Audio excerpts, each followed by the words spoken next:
Hey everyone, welcome back. Ready to dive into some public speaking gold? Always. Who doesn't love to talk about talking? We're cracking open a book today called The Public Speaking Formula. Oh, yeah, I've heard good things about that one. By Christine Michaelis, right. You got it. Yeah. And this isn't your typical how to gesture guide. It actually digs into the psychology of what makes people connect with a speaker. And it starts with, get this, finding your real you. Okay, that's intriguing. I mean, isn't that what we're all striving for anyway? Exactly. But Christine has this exercise, kind of like a rapid fire word association. Mm. Men are blank. Money is blank. Ah, I get it, like a subconscious values revealing thing. Bingo. It's amazing how much it reveals about your core beliefs, which then obviously influences how you communicate. Right, because when you're passionate about something, it shows. No amount of practice can fully replicate that genuine spark. 100%. It's the difference between reading a script and telling a story from the heart.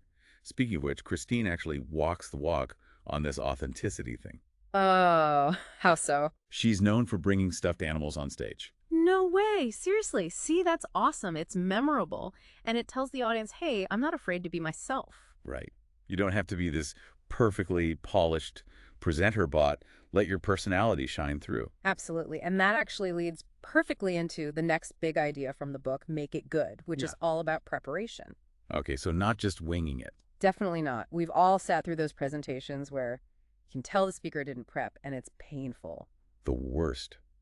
And the thing is, good prep equals less stage fright. So Christine actually says to visualize the worst case scenarios. Like tripping on stage, mic cuts out, someone throws a tomato. That's the idea. Yeah. Because when you've mentally rehearsed those disasters, you're way less likely to freeze if something actually goes wrong. I can see that. If you've already got a plan B, it takes the edge off. Exactly. So you're calm, you know your stuff, but there's one crucial element missing. The audience. Can't forget about them. And Christine gets super specific about understanding who they are, what they need. Oh, she talks about that. Yeah, like why are they even there in the first place? Their needs are paramount. Exactly. It's about shifting from what am I going to say to what does my audience need to hear? Right, like what decisions are they trying to make? How can I help them with that? And she even suggests using the beginning of your presentation to gather this information from the audience directly. So it becomes a conversation, not just a one-sided lecture. Love that. Exactly. Engagement is key. Which, speaking of, let's ditch the dreaded death by PowerPoint and talk about how to make your presentation come alive. Oh, yes. We need to talk about visuals, auditory learners, all that good stuff. Christine is a huge proponent of catering to different learning styles. Visual, auditory, kinesthetic. Right. It's like that old saying, tell me and I forget, show me and I remember, involve me and I understand. It's so true. It's about creating an experience, not just delivering information. And our brains are wired to remember experiences, especially when multiple senses are involved. I love that. And this applies even to smaller scale stuff too, like client meetings, brainstorming sessions. It doesn't have to be a TED Talk to spice things up. Exactly. Now, while we're on the topic of spicing things up, we got to talk body language. Oh gosh, yes. The silent communicator, it can make or break you. Right. And it's so easy to overthink it. Are they leaning in? Are they bored? I'm totally guilty of that. But Christine surprised me with her advice on this one. Oh, really? What'd she say? She says to not fixate on every little facial expression from the audience. Interesting. I mean, I get it. It can make you more self-conscious, and that nervousness, it's like it spreads. And speaking of nervousness, we've all been there, right? Wondering, what do I do with my hands? The eternal question. I've definitely felt that panic. Well, Christine had a great tip for that, the paper ball trick. Have you heard of that one? But the paper ball. No, tell me more. It's so simple but effective. You just hold a small rolled up piece of paper between your thumb and finger. So it gives your hand something to do, but it's not distracting. I like it. Exactly.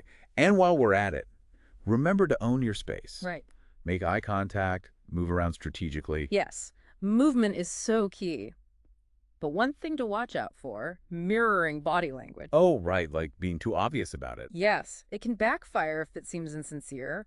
A little mirroring can build rapport, but too much can be creepy. Great point. So we've talked about prepping your mind, your message, your body language. But even with all that, life happens, right? Things go wrong, mics break, slides malfunction. It's inevitable. Which brings us to the art of handling the unexpected. Christine has some great tips on that too. Oh, I bet. That's where the real skill comes in, thinking on your feet. So we've covered a lot of ground, but Christine doesn't stop there. She dives into this whole other layer called preferred systems. Ever heard of that? Preferred systems. Not ringing a bell, no. It's about how people best absorb information, those classic learning styles. Visual, auditory, kinesthetic. Oh, right. Like some people learn best by seeing, others by hearing, others by doing. Exactly. Christine's point is, even if you don't know your audience personally, you can still design your presentations to engage multiple senses. Makes sense. So instead of just defaulting to slides, you might incorporate stories, maybe some props, even get the audience moving around a bit, if appropriate. You got it. Remember that saying, tell me and I forget, show me and I remember, involve me and I understand? That's what we're going for here. It's like turning a presentation into a multi-sensory experience. Wow.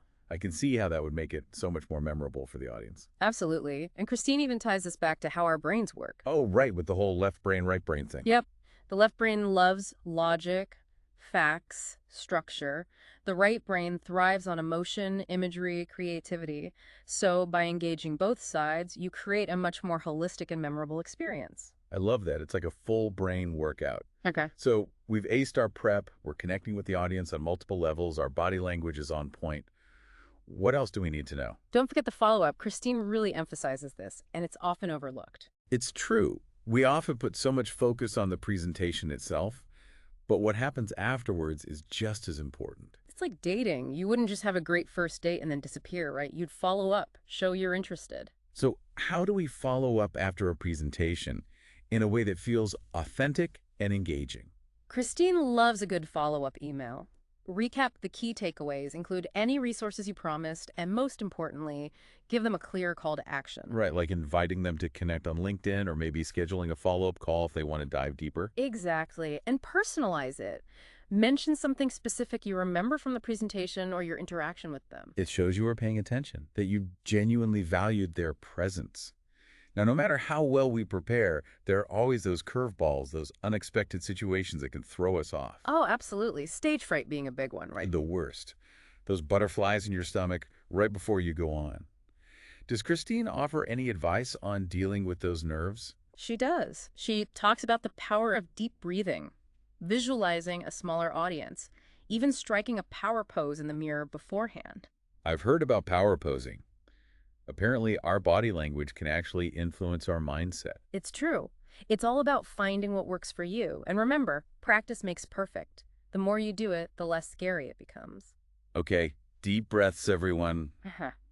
What about those tough questions from the audience? I always dread that part. It definitely takes practice, but Christine has some great advice. Acknowledge the question, don't belittle the person asking it, and buy yourself time if you need to think. Love that. Even just saying something like, that's a great question, let me think about that for a second, can buy you valuable processing time. Exactly. It shows you're taking their question seriously, that you're not just spitting out a canned response.